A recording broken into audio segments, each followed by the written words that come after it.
For you, do we see a game 4 in this series? Do we see another hard point, or is this one done? I think the search and destroy really showed the difference between these two teams. I mean, yeah, the later stages of that hard point were quite Splice dominated, but there were just glimmers of hope from Bando. But that search and destroy was completely one way. And I think, as you said yourself, if there's any game mode where that's really going to resonate through, it's going to be Uplink. Yeah.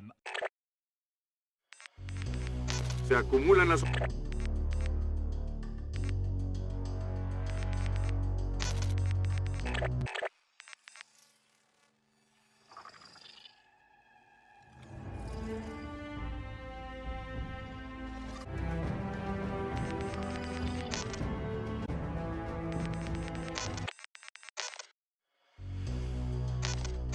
Now, as Bance lighting things up with a 4-kill streak.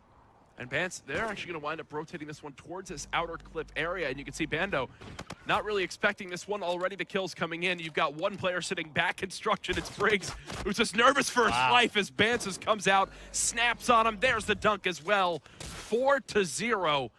As this is what I was worried about. Typically, from what I've seen, Frost, a map that if it's even in slaying, it is very even in score. But with everyone on Splice currently positive, you've got Bance pushing towards a triple positive scoreline.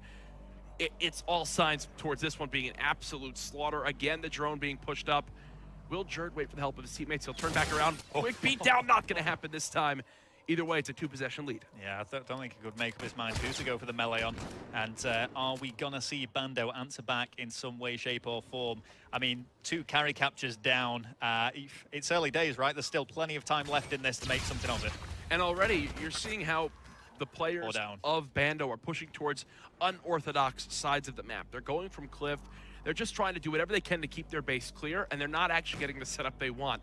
There, they try to advance a drone before actually getting some kills. And yes, they were just throwing it forward, but either way, I'm not even picking up the drone there.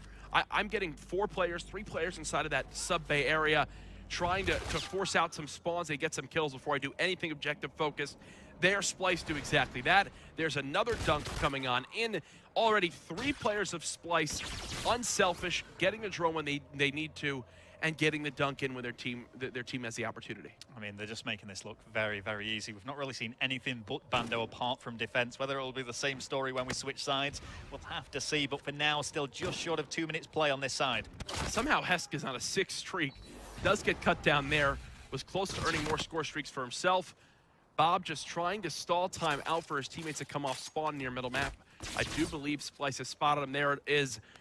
And again, Splice putting so much pressure towards this cliff side. I do like how they're giving themselves options. They've gotten dunks from the cliff side, from pushing through this mid-ice tunnel, as well as moving towards this sub-bay area. As I said, Bando always having to rotate, switch positions, and they're not able to get comfortable anywhere in their base. Jerd again moving up with the drone. He's got a lead blocker. This will be a dunk, 8-0, and we're only 4 minutes into this game, Rel. Yeah, and it's looking like it's going to be the same story for the final 6 as well. Yep. On a 7-kill streak there. Does go down. Here we go though with Josh. I mean, the only one who's currently negative in terms of slaying is Josh for the team, but I mean, we've seen him running that uplink drone so many times, but captures being made all throughout the team. Yeah, Mad Cat was actually 1 kill off of earning himself 2 more streaks, and wow, what an interesting little play right there. Throws a drone to the enemy, gets the help of his teammate to cut him down. This will be another dunk coming on in, 10-0. This one is not a surprise for me at all. When you have a team outslaying by 15 kills in just side number 1, I mean, that's just that's a complete difference maker. That means that Splice have had a number advantage for a minute and a half of this side, where they're just in 4v3, 4v2 scenarios. Again, 3 go down. They're chaining together the kills. They've got the lead blockers, 12-0. An absolute slaughter right now. And look, Splice, they're keeping their foot on the gas pedal. They want to get another score in before this side is done.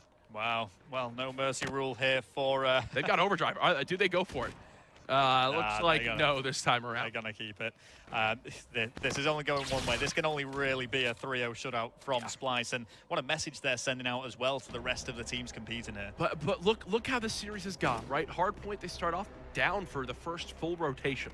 As the game goes on, they slowly get their lead 20, 30, 40, and then the game ends with what, an 80-second victory? You move into the S&D outside of a couple rounds that they were 1 kill away from taking. They stomped it 6-2.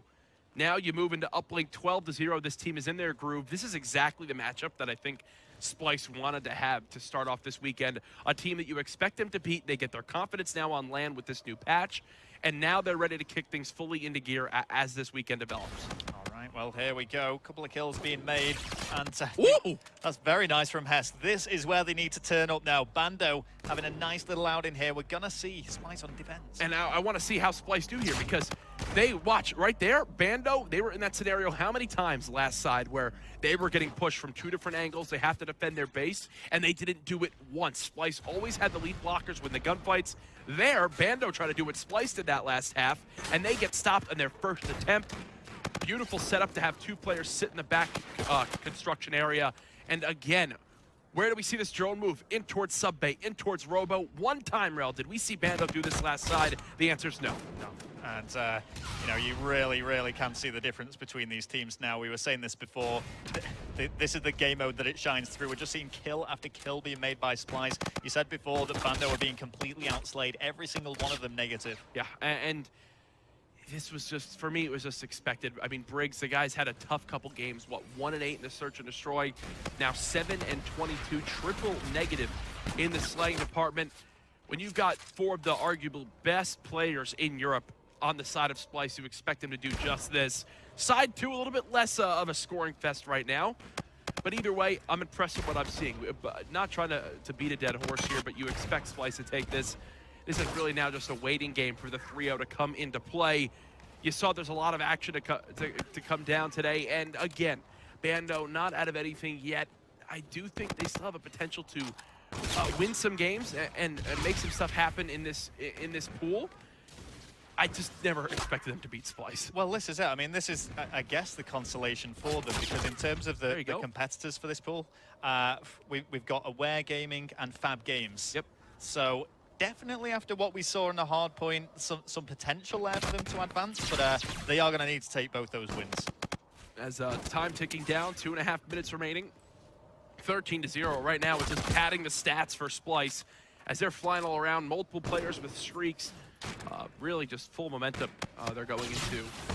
All sorts of things just rolling into their way. So now, Rel, as you look towards these groups, right, in the action we're going to see as the day goes on, I think you expect Splice to set a top pool A. What are your predictions for the rest of the pools? Who's going to be that top team going into the championship bracket? Well, I mean, the interesting one for me, in terms of Group C, I'd go towards Orbit. Group D, maybe a toss-up between Infused and Fnatic. Not too sure on that. Okay. But for me, the interesting one now is Group B, especially with the addition of Epsilon. Well, it was funny. When we started off today, you mentioned how you statistically went and looked into everything, found out exactly who the group of death would be. Yes. Based off of some things you wound up finding online. Yeah. Then you found out some news that obviously things were shifting. Prismatic was going to be in favor of Epsilon. Now Epsilon back in, and Prismatic no longer being here.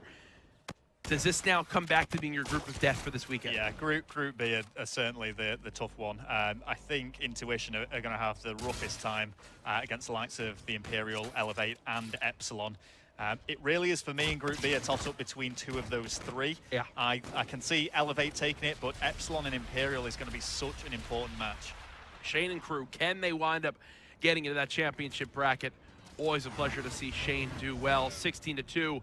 A score did come on the board from Bob, as this side, as we mentioned, a little bit closer, but either way, the damage has been done. You cannot afford to be outslayed by 20+ kills in one side of Uplink and expect to get the victory. Biggest takeaways from this series for you, Rel? Anything positive you want to say for Bando as they can look forward to their next matches? Well, I mean, I'll start on Splice first. Bance and Mad Cat, just showing here why they are the big slayers for the team, while Josh and Judd just run havoc in the middle. I mean, for Bando, a few things I've taken away. Hesker's been a standout player for me. I think he's performed really well. Obviously, this uplink game isn't much to go off, but we saw him with some really smart plays on Search and Destroy. The downfall, which I don't know if something that can really be helped. It's not something they can really have a team huddle about, but simply some wobbly